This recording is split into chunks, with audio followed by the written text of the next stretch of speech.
भर्गो देवस्य धीमहि धियो यो न प्रचोदयात्। अध्यात्म अंधविश्वास है अथवा विज्ञान, इसके बारे में बहुत बहस है। नई पीढ़ी के लोग कहते हैं कि ये अंधविश्वास है, इसके पीछे जो कर्मकांड लिखे हुए हैं उसको हम करते हैं और तो जो उसके परिणाम और फल बताए गए हैं वो नहीं मिलते। तो उनके कहने के मुताबिक ये अंधविश्वास का कहना उनका सही है। और जो विश्वासी हैं, जो ये कहते हैं ऋषियों को, शास्त्रकारों को, आप्त पुरुषों को इतना जोर दे करके अध्यात्म के विधि विधानों के ऊपर कहा गया है, तो उनको झूठ बोलने से क्या फायदा। इसके पीछे कोई न कोई वास्तविकता सच्चाई होनी चाहिए। इसीलिए मालूम पड़ता है कि ये विज्ञान है, ये विज्ञान है अथवा अंधविश्वास।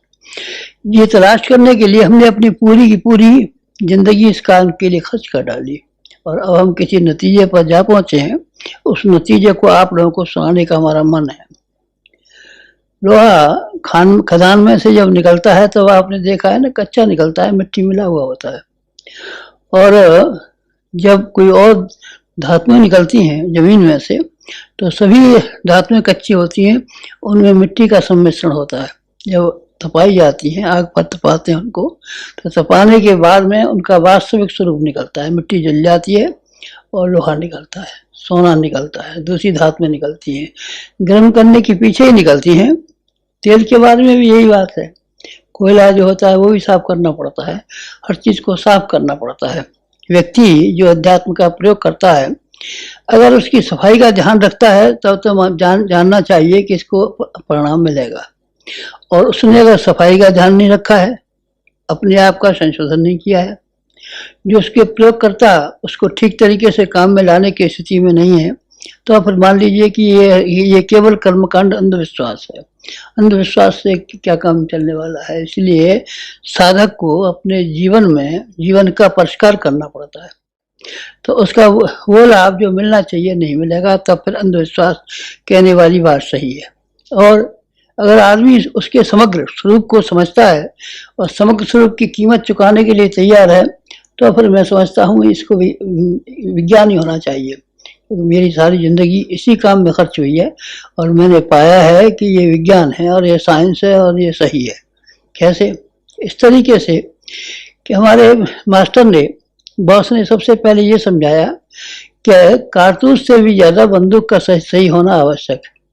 कर्मकांड अपने आप में पर्याप्त नहीं है, उसको चलाने वाला जो व्यक्ति है वो सही होना चाहिए। बीज में अपनी शक्ति है, बीज को जमीन पर बोते हैं वही पैदा होता है। आम बोते हैं तो आम पैदा होता है, बबूल बोते हैं बबूल पैदा होता है, गेहूं बोते हैं तो गेहूं पैदा होता है। ये बात सही है, लेकिन इससे भी ज्यादा सही यह बात है कि जमीन ठीक होनी चाहिए। जमीन को जोता नहीं गया है, बोया, उसको खाद नहीं दिया गया है, पानी नहीं दिया गया है, तो ऐसी खबर खुबर जमीन में आप क्या क्या क्या पैदावार होने की उम्मीद रखेंगे। इसलिए अध्यात्म के साथ में दो सिद्धांत मिले हुए हैं। एक सिद्धांत ये मिला हुआ है कि जो उसके लिए कर्मकांड बताए गए हैं वो करने चाहिए, ये सही बात। और इससे भी ज्यादा सही बात यह है कि जो आदमी प्रयोग करने वाला है, प्रयोग करने वाले को अपने आप में, अपने व्यक्तित्व की दृष्टि से बहुत साफ और बहुत पैना और बड़ा तीखा आदमी होना चाहिए। तीखे आदमी के ऊपर, अच्छी और बढ़िया बड़ी बंदूक के ऊपर अगर आपने कारतूस रखा है तो निशाना सही लगेगा और बहुत दूर तक लगेगा। और आपके पास बंदूक नहीं है, नकली बंदूक है, खाली कारतूस लेके ले आए हैं और आप चलाने के मन करते हैं, तो फिर आपका ठीक बात नहीं बनेगी। फिर आप अंधविश्वास भी कह सकते हैं। खेत की जुताई आवश्यक, खेत में खाद और पानी लगाना आवश्यक है। बीज बोया जाता है तो पैदा होता है, कहना सही है, इसमें कोई दो राय नहीं है कि जो बीज बोया जाएगा वही पैदा होगा। लेकिन अगर आप खाद नहीं लगाएंगे तब, पानी नहीं लगाएंगे तब, और उसके खेत की जुताई नहीं करेंगे तब फिर कुछ भी पैदा नहीं होगा। फिर आपको यही कहना पड़ेगा कि ये कहना खेती करना बेकार है, बीज बोना बेकार है, ये मेहनत करना बेकार है। इस तरीके से बीज बोना अंधविश्वास हो गया और बीज बोना विज्ञान हो गया, अगर आपने ढंग से और कायदे से किया है। लोहे के बारे में आप जानते हैं, लोहा जमीन में से निकलता है तो मिट्टी मिला हुआ निकलता है। उससे आप कोई बर्तन बनाना चाहें, हथियार बनाना चाहें, औजार बनाना चाहें, कुछ नहीं बन सकता। जमीन पर गिरा देंगे तो टूट टूट करके अलग गिर पड़ेगा।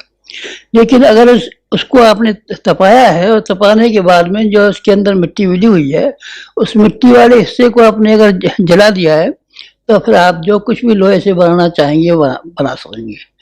ज़्यादा टेम्परेचर देंगे तो फिर आप स्टेनलेस स्टील भी बना सकते हैं, औलाद भी बना सकते हैं, दूसरी कीमती चीज़ें भी बना सकते हैं, लोह भस्म भी बना सकते हैं। ये सब चीज़ें उससे मांडूर भस्म भी बन सकती है। ये सब चीज़ें बन सकती हैं। ये ताप के ऊपर टिका हुआ है, लोहे के ऊपर नहीं। लोहा तो जैसा है वैसे ही रहेगा।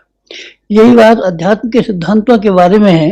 अध्यात्म के सिद्धांत जो आदमी जीवन में प्रयोग करता है, वो आदमी अपने आप को सही बना लेता है तो उसके चमत्कार जरूर दिखाई पड़ेंगे। रिद्धियाँ सिद्धियाँ जैसी कि उसके बारे में बताया जाता है, सब बिल्कुल सही बैठेगी। कहीं भी गलती करने का मौका नहीं आएगा।